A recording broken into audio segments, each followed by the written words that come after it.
Good morning, everyone. Two very smart and holy people helped me prepare today's homily.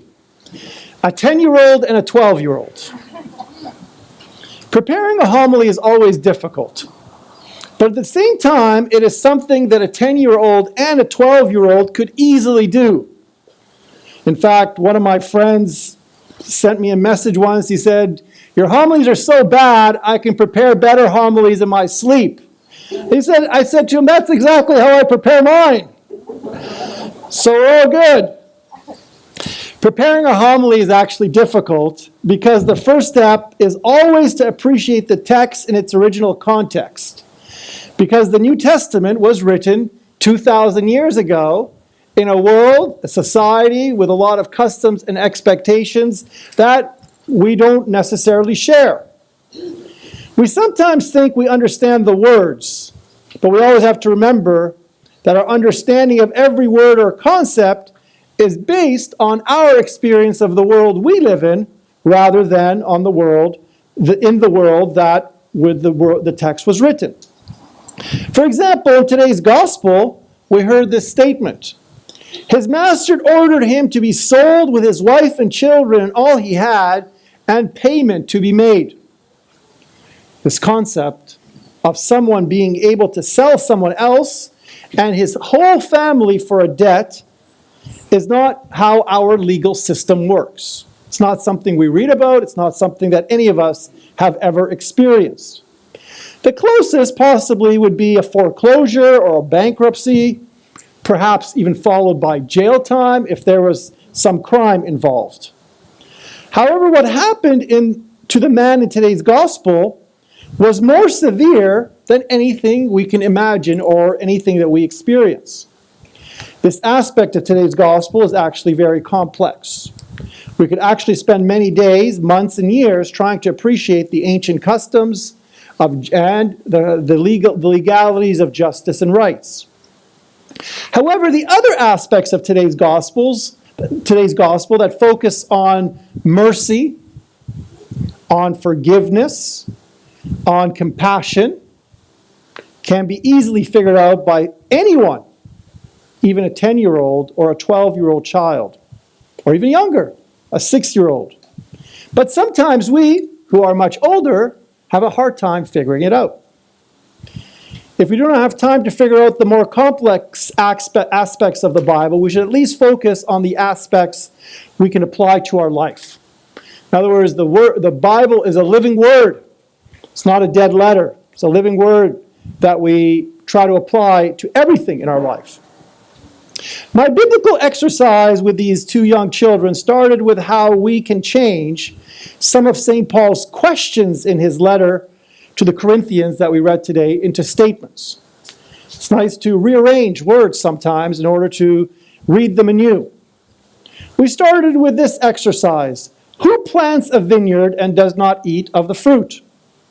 So how would you rearrange this sentence to make it a statement rather than a question? One way is to change it to, if you plant a vineyard, you can eat of its fruit. This exercise is important because when we read Scripture, we should try to look at the text from as many angles as possible and in many angles of application. This helps us realize that the passages we often read over quickly are in fact very rich, even the very short ones. We need time to read them, to reflect on them, to digest them, and of course, and most importantly, to apply them. If we were to go deeper into St. Paul's epistle, we would realize that there are 10 rhetorical questions which are meant to help us reflect more deeply on the point that St. Paul is trying to make. I won't focus on all 10, but I will focus on 2 to give us an example. The first is the one I mentioned above, and the second is, who tends a flock and does not drink of the flock's milk? The first question can be changed into the statement, if you plant a vineyard, you can eat of its fruit. The second can be changed into a similar statement, if you tend the flock, you can drink of the flock's milk. This may seem obvious. If we keep playing around with these statements, then we begin to discover even more ways of appreciating the various aspects of the text. But more importantly, perhaps you might say, well, who cares? Isn't this over-analysis? Are we making the text into something a little obscure? Quite the contrary. Our goal when we read the Bible is to understand the original context and also to find ways that we can apply that to a new context, which is our life. Therefore, let's keep rearranging these two questions and see what more we come up with. If you plant a vineyard, you can and you should eat of its fruit. Or perhaps flip it around into the negative. If you don't plant a vineyard, you cannot eat of its fruit. And the other verse, if you tend the flock, you can drink of the flock's milk. How about, if you don't tend the flock, you cannot drink of the flock's milk. We can, of course, come up with other variants, but what we have so far is enough before we move to the important application stage. How are we going to apply these texts to our daily life, despite the fact that most of the food we eat and all the milk we drink comes not from our cows in our backyard, but from a grocery store? Today we can eat fruit even if we don't plant anything, and we can drink milk even if we don't have any livestock. Therefore, we might think, well, the logic of this epistle doesn't apply to us. But the basic point that St. Paul is making has to do with actions and consequences, and these, of course, do apply to us in so many ways. In brief, we can summarize what St. Paul is saying as, if we work hard, we have a right to enjoy what we work for. However, at other levels, he is also saying that if we do not work hard, we will not have anything to enjoy. Let us look a little bit at how this applies to our life. It is very important to take a spiritual, moral, intellectual, and general inventory of where we are today. Everything in our life. What things are we enjoying in our life, and how did we achieve these things?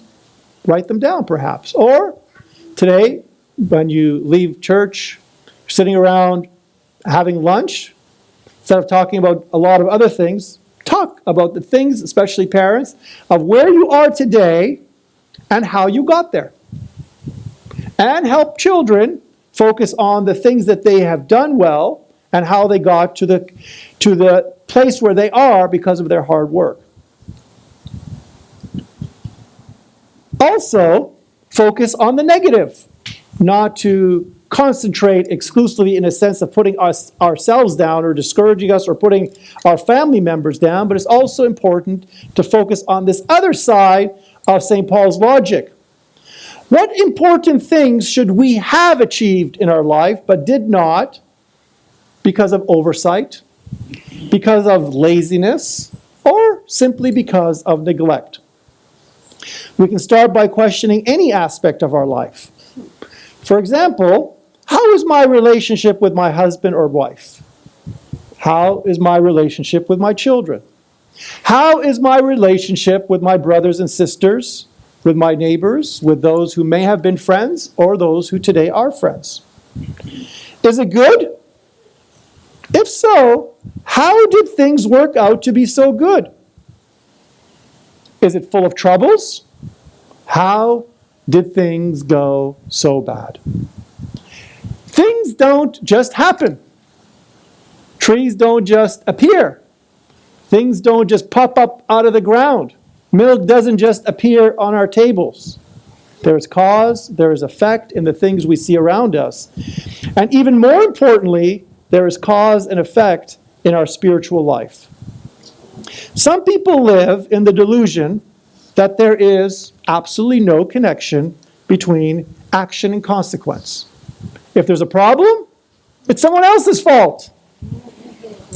If I get a speeding ticket, it's the police officer, or the car, or my mother who called me on the phone. We're easy to justify all these things in our life, but fail to look at our weaknesses and the causes of our failure or success. Some students say, I don't work very hard, yet I get good grades. So it seems that there's no connection between working hard and getting good grades. The problem with that thinking is actually very basic. It's that you are not working hard on a topic that actually is not very hard when you're in grade 4 or 5 or 6. However, if you keep not working very hard when the topic gets a little more complicated, then you will not have built up the skill to do well in something that is actually difficult. Furthermore, no healthy relationship develops, and nothing good in life just happens. Everything in this world, whether good or bad, falls under the law of cause and effect. St. Paul's letter focuses on 2 examples, but we should not limit ourselves to these. The real level of application of Scripture that we need to work at is to keep changing the original questions that St. Paul asked to help us focus on what we are planting spiritually, what we are planting physically, what we are planting emotionally, relationally, intellectually, and in every other aspect of our life. So we can ask ourselves, if we do not read the Bible or other spiritual books, how will we acquire spiritual knowledge? If we are not careful with what we spend, how will we have enough for tomorrow? If we do not spend time with our children and our family, how will our children grow and how will our relationships grow? If we do not respect each other, how will they respect us? It does not matter whether these questions are statements or on the positive or in the negative. If we need help changing the questions into statements, changing the verse around, perhaps we can ask a 10-year-old or a 12-year-old. But what matters more and what we need more help with is how our actions of yesterday got us to the blessings or the difficulties that we are living today. In many aspects of our life, we have broken the cause and the effect link. We don't drink milk. We drink milk even if we don't have cows. And we eat food even if we don't have a garden.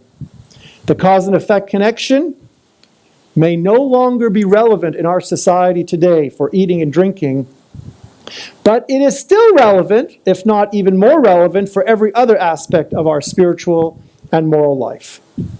We should always ask ourselves the bigger question of where today's actions are leading us tomorrow and where yesterday's actions have led us today.